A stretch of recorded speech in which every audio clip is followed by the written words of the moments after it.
नमस्कार, मैं हूं आपके साथ में श्वेता गर्ग और आप देख रहे हैं 4TV न्यूज और वक्त हो चला है देश दुनिया की तमाम बड़ी खबरों का।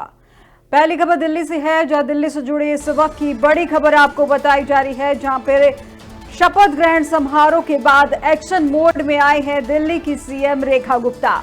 जहां दिल्ली के नवगठित भाजपा सरकार ने विधानसभा का बुलाया है सत्र।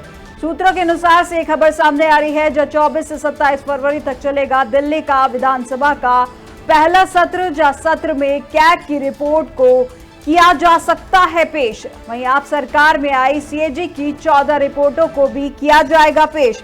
इस वक्त की बड़ी खबर आपको दिल्ली से बताई जा रही है, जहां दिल्ली से जुड़ी इस वक्त की बड़ी खबर बताई जा रही है, जो शपथ के बाद एक्शन मोड में है दिल्ली की सीएम रेखा गुप्ता। जहां दिल्ली की नवगठित भाजपा सरकार ने विधानसभा का बुलाया है सत्र। सूत्रों के अनुसार से खबर सामने आ रही है, जो 24 से 27 फरवरी तक चलेगा दिल्ली विधानसभा का पहला सत्र, जहां सत्र में कैग की रिपोर्ट को किया जा सकता है पेश। आप सरकार में आई सीएजी की 14 रिपोर्टों को भी किया जाएगा पेश।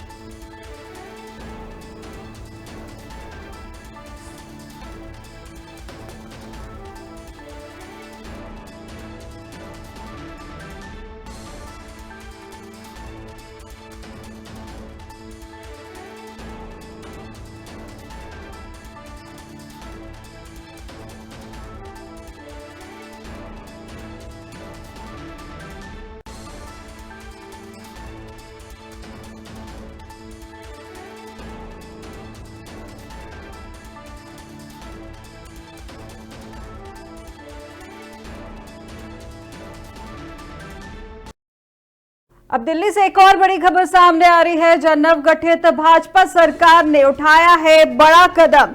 नवगठित भाजपा सरकार ने उठाया बड़ा कदम, जहां आतिशी सरकार के सभी निजी स्टाफ की सेवाएं की हैं खत्म। जहां नौकरी से हटाए गए पूर्व मुख्यमंत्री के सभी व्यक्तिगत स्टाफ और अधिकारियों कर्मचारियों को अपने मूल विभागों में रिपोर्ट करने के लिए कहा गया।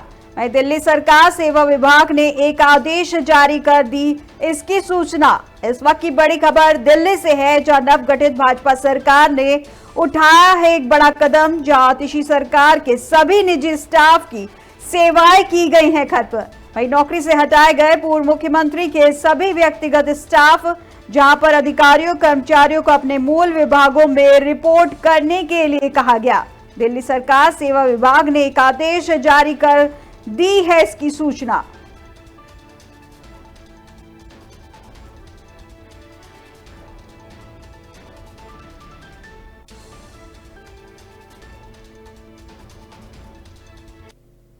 खबर हल्द्वानी से है, जहां उत्तराखंड राज्य में अब तक का सबसे ऐतिहासिक बजट पेश किया गया है और इसको लेकर बीजेपी अनुसूचित मोर्चा के प्रदेश अध्यक्ष ने तारीफ की है। मुख्यमंत्री सहित पूरी कैबिनेट और भाजपा संगठन को इसकी बधाई दी है। उत्तराखंड भारतीय जनता पार्टी अनुसूचित मोर्चा के प्रदेश अध्यक्ष समीर आर्य ने कल विधानसभा में पेश हुए बजट को आम आदमी के चेहरे पर मुस्कान लाने वाला ऐतिहासिक बजट बताया है।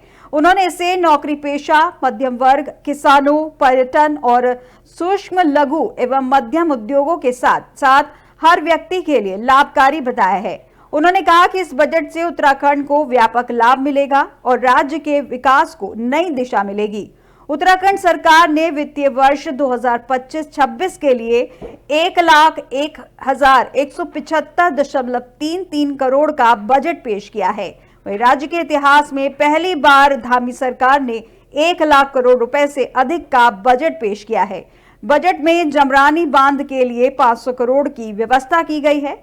वहीं इस बजट में कृषि, ऊर्जा, अवसंरचना, कनेक्टिविटी, आयुष और पर्यटन को बढ़ावा मिलेगा। आगे उन्होंने कहा कि बजट में मुख्यमंत्री पुष्कर सिंह धामी ने उत्तराखंड को आत्मनिर्भर और समृद्ध राज्य बनाने की दिशा में महत्वपूर्ण कदम उठाया है। बजट राज्य के समग्र विकास, आर्थिक संतुलन और नागरिकों के जीवन स्तर में सुधार की दिशा में एक अहम प्रयास है। इसके लिए उन्होंने मुख्यमंत्री सहित पूरी कैबिनेट और भाजपा संगठन को बधाई दी है। ये स्वर्णिम बजट है, मुझे कहने में कोई नहीं है। ये हमारे इस प्रदेश को इस प्रदेश को, इस उत्तराखंड प्रदेश को जिसने अभी 38वें राष्ट्रीय खेल की मेजबानी करी, उसको विश्व पटल पर ला कर खड़ा किया। अपने सीमित संसाधनों के बावजूद भी जिस तरीके से राष्ट्र स्तर के खेल सफलतापूर्वक संपन्न हुए, उसके लिए भी माननीय पुष्कर सिंह धामी जी को और श्रीमती रेखा आर्य जी को, खेल मंत्री जी को बहुत बहुत आभार व्यक्त करता हूँ।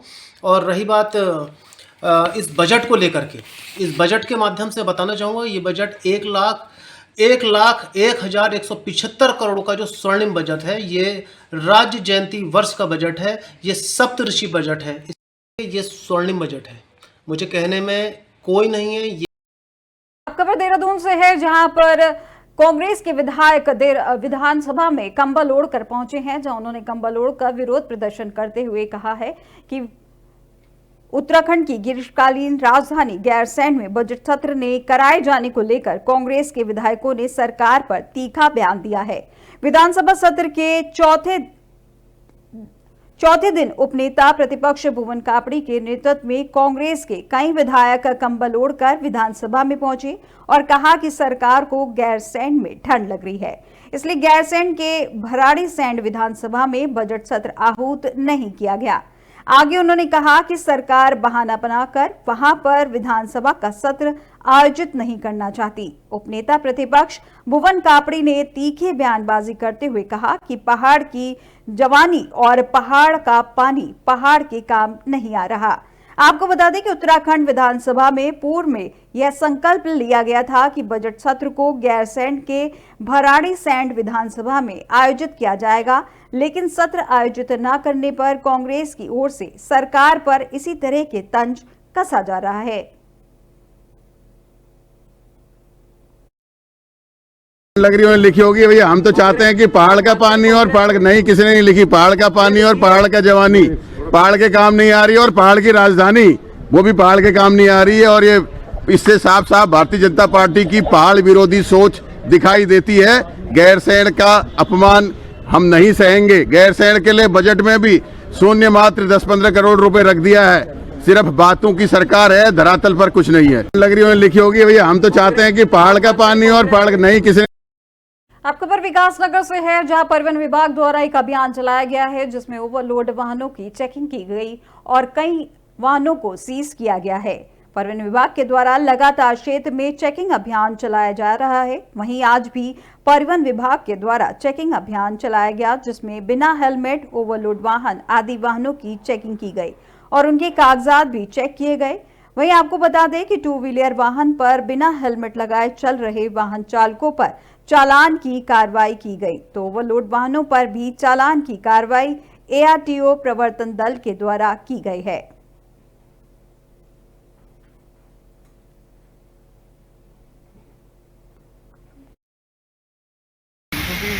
चालानी कार्रवाई रहेगी नियमानुसार, और पहले से हम करते हैं, आगे भी करते हैं। हाँ, वो 24 नवंबर 2019 से एमपी एक्ट में चालान की नई धाराएँ जुड़ी हैं, और उसके बाद चालान में उसका प्रचलन शुल्क भी बढ़ा है। इसी का कार्यक्रम कार्रवाई करते हैं, क्योंकि चालानी कार्रवाई रहेगी नियमानुसार, और पहले से हम करते हैं, आगे भी करते हैं। हाँ, वो 24 नवंबर 2019 से एमपी एक्ट में चालान की नई धाराएँ जुड़ी हैं, और उसके बाद चालान में उसका प्रचलन शुल्क भी बढ़ा है। इसी का कार्यक्रम कार्रवाई करते हैं, क्योंकि चालानी कार्रवाई रहेगी नियमानुसार। अब खबर मोगा से है, जहां पर पुलिस को एक बड़ी कामयाबी मिली है, जहां उन्होंने जुए के अड्डे पर छापेमारी कर कुछ लोगों को गिरफ्तार किया है। इसके चलते उन्होंने बड़ी कार्रवाई की है। मोगा पुलिस को आज उस समय सफलता मिली जब पुलिस ने गुप्त सूचना के आधार पर मोगा की दाना मंडी में जुआ खेल रहे 10 लोगों को गिरफ्तार किया है। वह पुलिस ने वहां से 3,20,100 रुपए की नकदी और 5 तानशे जो जुए में लगाई जा रही थी वह भी बरामद की है। इसके साथ ही आरोपियों का चालान काटकर अगली कार्रवाई की जा रही है। मोगा सिटी DSP वरिंदर सिंह द्वारा ये जानकारी दी गई है।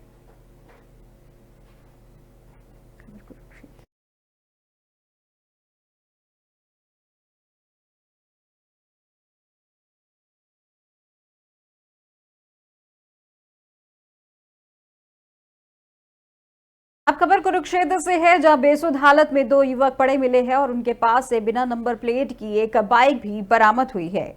खबर कुरुक्षेत्र से है, जहां लाडवा पीपली रोड पर दो युवक बेसुध हालत में पड़े मिले हैं और उनके पास में बिना नंबर प्लेट की उनकी बाइक भी पड़ी मिली है। मामले की सूचना पाकर पुलिस ने उनको LNJP अस्पताल पहुंचाया है, जहां डॉक्टरों ने एक युवक को मृत घोषित कर दिया, जबकि दूसरे युवक का अस्पताल में इलाज चल रहा है।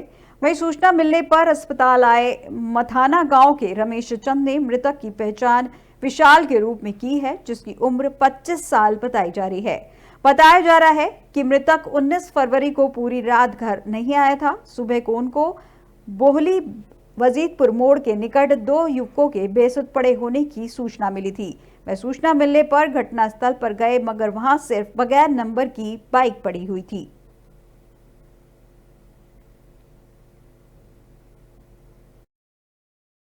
19 और 20 की रात को हमारे को सूचना मिली कि लाडवा रोड पे मोटरसाइकिल सवार दो नौजवान को किसी अज्ञात वाहन ने टक्कर मार दी। इस सूचना पे हमारे कर्मचारी वहां गए, दोनों बेसुध हालत में थे। उनको वहां से LNJP हॉस्पिटल पहुंचाया गया, बट उनकी जेब में कोई ID या उनके मोटरसाइकिल जो उनका मिला उस पर भी कोई नंबर प्लेट नहीं थी, इसलिए तुरंत उनकी शिनाख्त नहीं हो पाई। बाद में एक लड़के की शिनाख्त हुई जो एक्सीडेंट की लगी चोटों के कारण एक्सपायर हो चुका था। विशाल नाम से वो थाना से लोग उनके परिजन आ गए थे, लेकिन एक जो उसके साथी था दूसरा जो अभी भी बेसुध हालत में है, उसकी अभी तक कोई पहचान नहीं हो पाई। और थाना वाला जो लड़का था उसके परिजन भी उसको नहीं जानते। उसके बारे में अभी हम एफर्ट कर रहे हैं, उसके परिजनों का पता लग जाए और वो जल्दी ठीक भी हो जाए। जो आगे इसमें कार्रवाई होगी वो करेंगे, और जो मृतक विशाल का पोस्टमार्टम करवाया गया और FIR करके वो सारी कार्रवाई की जाएगी। अगली खबर बिजनौर से है, जहां पर कांवड़ यात्रा को देखते हुए प्रशासन अलर्ट मोड पर बना हुआ है और इसको लेकर उन्होंने कई इंतजाम किए गए हैं। खबर बिजनौर से है, जहां कांवड़ यात्रा को लेकर प्रशासन ने शिव भक्तों के लिए बड़े इंतजाम किए हैं। इस दौरान शिव भक्तों के स्वागत के लिए रात में पूरा बिजनौर जगमगा उठा है। दरअसल हरिद्वार से जल लेकर शिव भक्तों का पहला पड़ाव मोटे महादेव मंदिर का पड़ता है, इसलिए मोटा महादेव मंदिर पर कांवड़ियों की सुरक्षा को लेकर जगह जगह CCTV कैमरे लगाए गए हैं। इसके साथ ही गुलदार प्रवाहित क्षेत्रों पर गुलदार से बचाव के लिए वन विभाग ने जगह जगह चिन्ह बोर्ड लगाए हैं। वहीं दूर दराज से आए शिव भक्तों ने सुरक्षा व्यवस्था को लेकर देश के प्रधानमंत्री और उत्तर प्रदेश के मुख्यमंत्री की जमकर तारीफ की है। इस पर नजीराबाद SDM विजय शंकर ने मीडिया से बात करते हुए कहा कि अब की बार शिव भक्तों के लिए एक बड़ी व्यवस्था की गई है। मैं सभी शिव भक्तों का हार्दिक अभिनंदन करता हूं। कांवड़ यात्रा 16 फरवरी से प्रारंभ हो गई है और महाशिवरात्रि के पर्व पर अंतिम जलाभिषेक किया जाएगा। हमारी तहसील नजीबाबाद क्षेत्रांतर्गत स्वयंभू मोटा महादेव मंदिर जी का पवित्र स्थल है, जहां पर विभिन्न स्थानों से कांवड़िया जल लेकर जलाभिषेक करते हैं। इस पर्व को देखते हुए पुलिस और प्रशासन की ओर से कांवड़ियों की सुविधा अनुसार सारी व्यवस्थाएं सुनिश्चित की गई हैं। मैं सभी शिव भक्तों का हार्दिक अभिनंदन करता हूं। कांवड़ यात्रा। अब खबर हमीरपुर से सामने आ रही है, जो सरकारी अस्पताल के डॉक्टर खुद मरीजों से पैसे लेते हुए नजर आ रहे हैं। वो दवाइयों के नाम पर मरीजों से पैसा ले रहे हैं, जिसको लेकर प्रशासन में हड़बड़ी मची हुई है।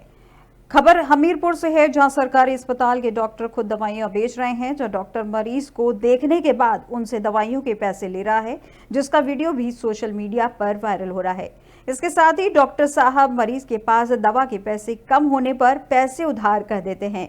वहीं दूसरी ओर CMO गीतम सिंह ऑफिस में बैठकर बेहतर स्वास्थ्य सेवाएं देने की कसीदे पढ़ते हैं। उन्हें जनपद की बदहाल स्वास्थ्य सेवा नजर नहीं आ रही।